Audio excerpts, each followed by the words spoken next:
Assalamualaikum warahmatullahi wabarakatuh. Di sini saya akan mempresentasikan tentang mata kuliah Analisis Informasi Keuangan. Sebelumnya, kami dari kelompok 2 perkenalkan, nama saya Fianti dengan NIM 7211419002. Kemudian ada teman saya Johan Riji Purba, ada Ratna Cantika, dan ada Wijiawati. Di sini kami dari kelompok 2 akan menjelaskan tentang analisis arus kas. Oke, laporan arus kas merupakan sebuah laporan yang bertujuan untuk menyediakan informasi arus kas yang masuk dan arus kas yang keluar pada suatu periode. Jadi, tujuan dari laporan arus kas ini adalah untuk menyediakan informasi arus kas, baik itu masuk maupun keluar, di dalam suatu perusahaan dalam satu periode akuntansi. Kemudian, laporan tersebut juga akan membedakan sumber dan penggunaan arus kas dengan memisahkan arus kas menjadi 3 aktivitas utama, yaitu aktivitas operasi, aktivitas pendanaan, dan aktivitas investasi. Kemudian, bagian ini akan membahas hubungan-hubungan penting arus kas dan penyajian arus kas. Selanjutnya adalah relevansi arus kas. Kas merupakan aset yang paling likuid yang menawarkan likuiditas dan fleksibilitas bagi perusahaan. Sehingga, untuk menganalisa arus kas ini dapat membantu dalam menentukan likuiditas, solvabilitas, fleksibilitas perusahaan. Jadi, kas ini merupakan kas yang paling likuid, sehingga dapat membantu perusahaan dalam menentukan likuiditas, solvabilitas, dan fleksibilitas perusahaan. Apa sih itu likuiditas? Sekedar info saja, likuiditas merupakan kemampuan perusahaan dalam membayar hutang jangka pendeknya. Sedangkan solvabilitas merupakan kemampuan perusahaan untuk memenuhi semua kewajibannya. Sedangkan fleksibilitas merupakan kemampuan perusahaan yang bergerak untuk menangani semua ancaman dan peluang perusahaan. Selanjutnya adalah pelaporan berdasarkan aktivitas.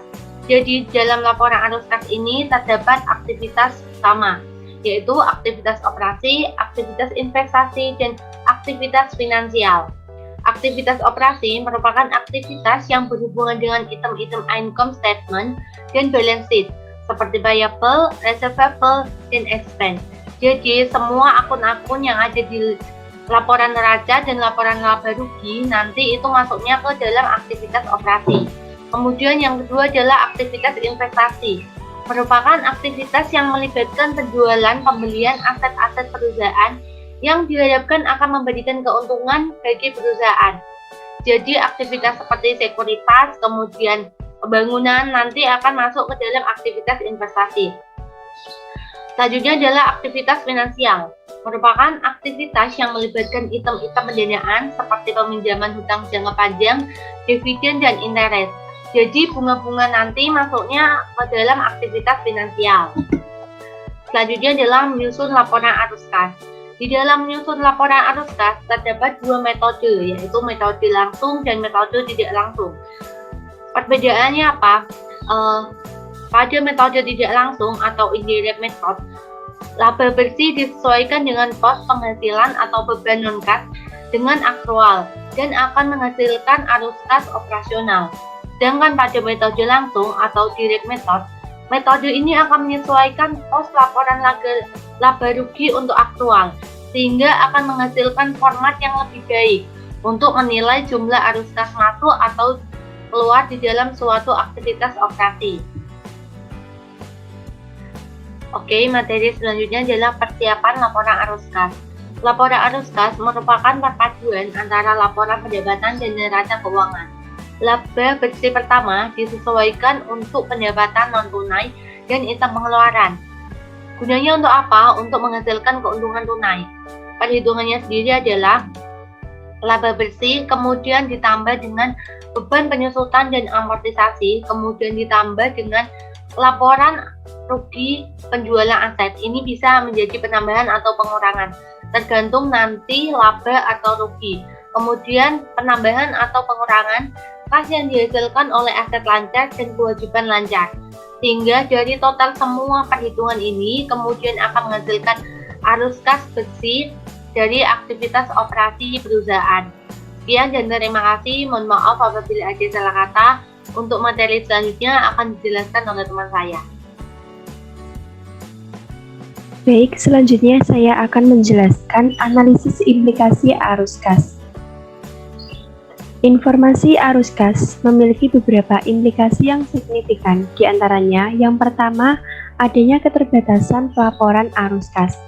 Yang pertama, pada praktiknya tidak diharuskan penggunaan terpisah untuk arus kas yang terkait dengan pos luar biasa atau operasi yang dihentikan. Yang kedua, bunga dan dividen yang diterima serta bunga yang dibayarkan dikelompokkan sebagai arus kas operasi. Banyak penggunaan laporan menganggap bunga yang dibayar sebagai arus kas keluar pendanaan, serta bunga dan dividen yang diterima sebagai arus kas masuk investasi.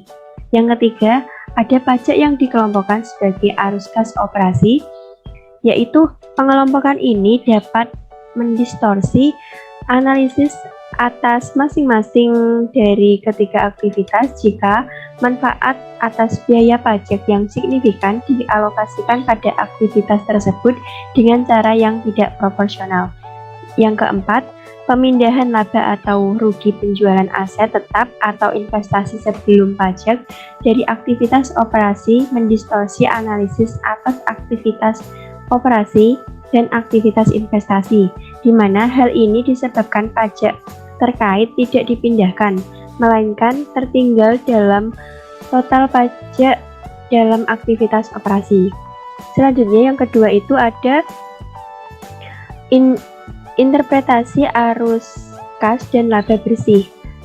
Yang pertama itu, laporan laba rugi adalah alat ukur profitabilitas perusahaan untuk satu periode.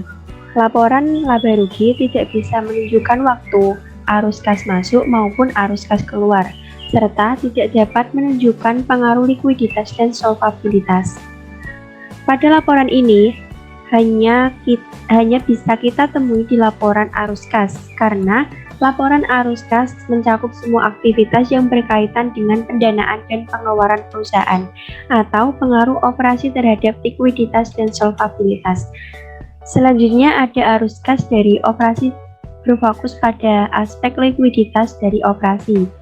Selanjutnya yang terakhir itu ada arus kas dari operasi menjadi pengujian yang efektif atas laba bersih, tetapi bukan sebagai pengganti laba bersih.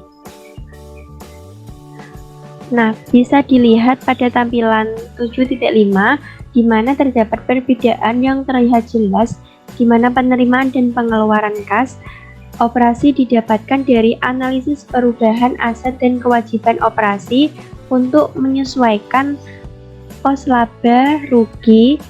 Arus kas dan operasi berfokus pada aspek likuiditas perusahaan. Selanjutnya ada analisis arus kas.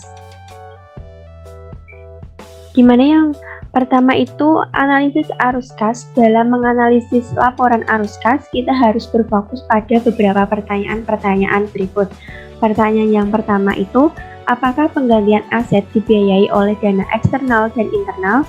Yang kedua, dari mana sumber pembiayaan untuk ekspansi dan akuisisi bisnis? Yang ketiga, apakah perusahaan bergantung pada pembiayaan eksternal? Yang keempat, apakah kebutuhan dan kesempatan investasi perusahaan? Yang kelima, apakah persyaratan dan jenis pembiayaan? Dan yang terakhir, apakah kebijakan manajemen seperti dividen sangat sensitif terhadap arus kas? Selanjutnya teman-teman bisa menyimak buku analisis laporan keuangan oleh Subramaniam pada halaman 105, yaitu terdapat analisis kasus arus kas Campbell Soap, di mana analisis meliputi periode 6 tahun yang terakhir pada tanggal 28 Juli tahun ke-11. Analisis atas laporan tersebut mengungkapkan beberapa hal. Selama periode 6 tahun ini, sumber arus kas utama adalah operasi sebesar $3.010 juta, utang jangka panjang sebesar $854 juta, dan utang jangka pendek sebesar $737 juta. Penggunaan kas utama adalah pembelian pabrik setelah dikurangi dengan penjualan sebesar 1.647 juta dolar, akuisisi usaha setelah dikurangi penjualan sebesar 718 juta dolar, dan dividen tunai sebesar 649 juta dolar. Nah, selama periode 6 tahun ini, kas dan setara kas naik sebesar 24 juta dolar. Sumber kas dari operasi sebagai persentase dari total sumber rata-rata adalah 55,7%, dengan persentase terendah dari total sumber rata-rata adalah 55,7%, dengan persentase terendah tahun ke-9 sebesar 31,3%. Tahun ke-11 merupakan tahun yang paling menguntungkan selama 6 tahun. Nah, untuk mencerminkan pemulihan setelah kinerja yang buruk selama 2 tahun dan aktivitas restrukturisasi, untuk periode 6 tahun ini, kas dari operasi menutup kas bersih yang digunakan dalam aktivitas investasi dan hampir seluruh dividen yang dibayarkan. Arus kas sebagian tidak terpengaruh oleh laba yang menurun pajak di tahun ke-9 dan tahun ke-10 karena beban restrukturisasi sebesar 682 juta dolar yang tidak melibatkan pengeluaran kas. Selanjutnya ada kesimpulan analisis arus kas, di mana berbagai informasi berguna yang dapat diambil dari analisis arus kas. Di antaranya yang pertama itu, analisis laporan arus kas memungkinkan untuk menilai kualitas keputusan manajemen dari waktu ke waktu dan pengaruhnya terhadap operasi dan posisi keuangan perusahaan. Selanjutnya yang kedua itu ada, jika dalam periode waktu yang panjang, maka dapat memberikan informasi mengenai keberhasilan manajemen dalam menghadapi kondisi bisnis yang berubah dan kemampuan untuk menghindari kesulitan. Selanjutnya yang ketiga itu ada kesimpulan juga mencakup di mana manajemen mengalokasikan sumber dayanya, investasinya, dan juga di mana tambahan kas berasal.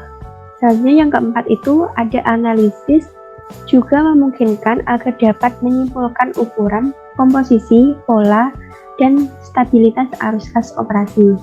Sekian dari saya, mohon maaf apabila ada salah kata. Selanjutnya akan dilanjutkan oleh teman saya. Selanjutnya adalah pengukuran arus kas alternatif, di mana penggunaan laporan keuangan kadang menghitung laba bersih ditambah penyusutan dan amortisasi.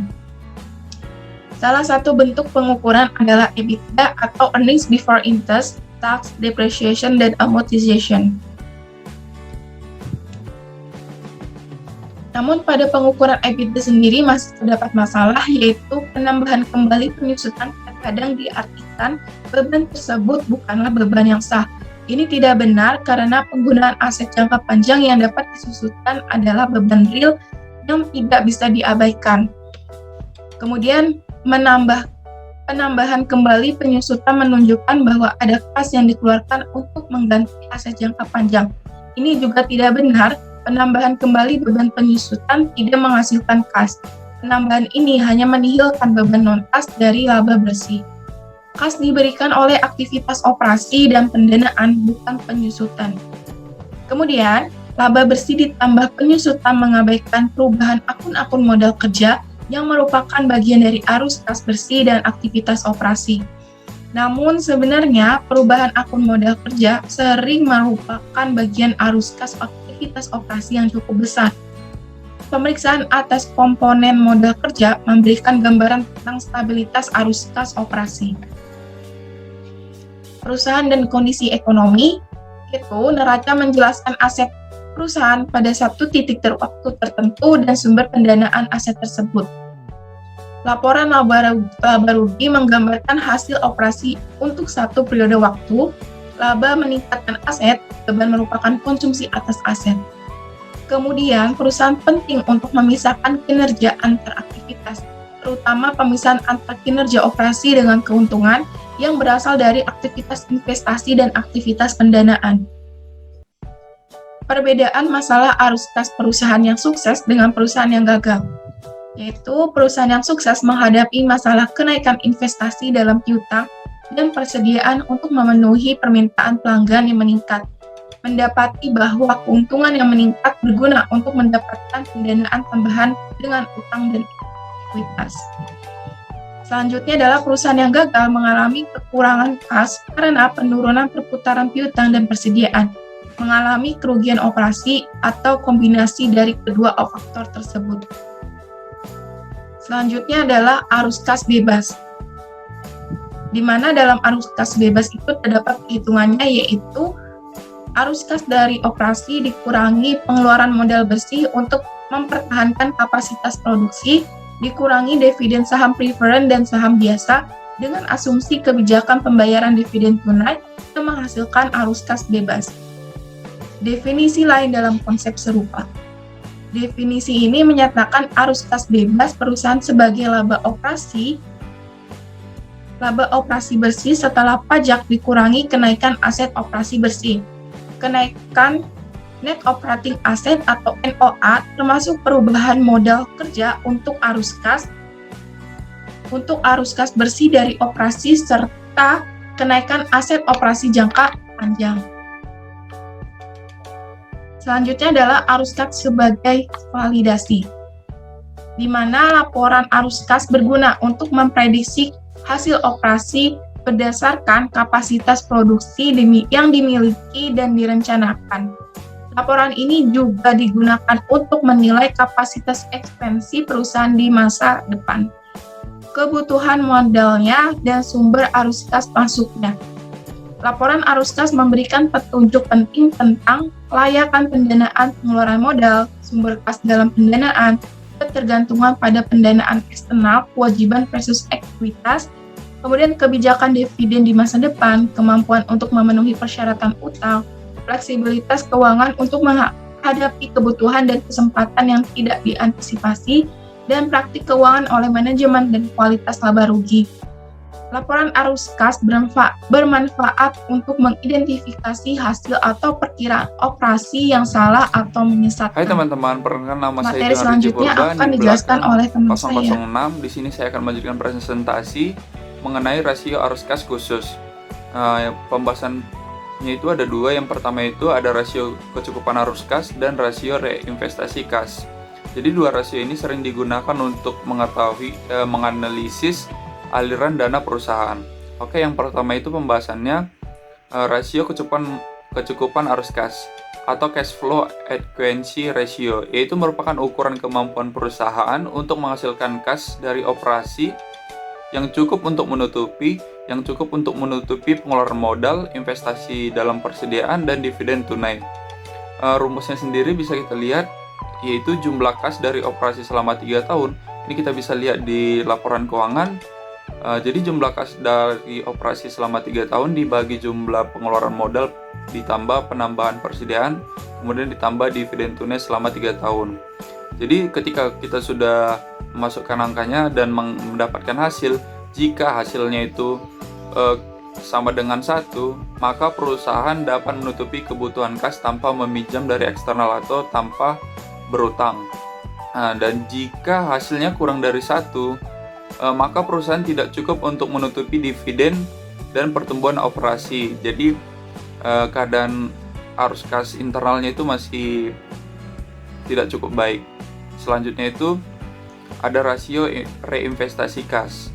Nah, rasio investasi kas itu atau cash reinvestment ratio, yaitu merupakan ukuran kas atas presentasi investasi dalam aset yang mencerminkan kas operasi yang ditahan dan diinvestasikan kembali dalam perusahaan untuk mengganti aset dan pertumbuhan operasi. Nah, rumusnya sendiri itu ada arus kas operasi dikurang dividen dibagi aset tetap kotor ditambah investasi dan ditambah aset lain, kemudian ditambah modal kerja. Nah, rasio ini menjadi ukuran yang berguna untuk melihat porsi arus kas yang dapat digunakan untuk mengganti aktiva yang ada dan melakukan ekspansi. Kemudian semakin besar reinvestasi, bisa diasumsikan semakin besar pula ekspektasi bahwa CFO atau cash flow operation-nya itu akan meningkat. Kemudian berapa sih angka presentasi yang wajar itu? Jadi angka reinvestment ratio yang wajar itu berkisar antara 7 sampai 11%. Sekian yang bisa saya sampaikan. Banyak kekurangannya kami mohon maaf. Terima kasih.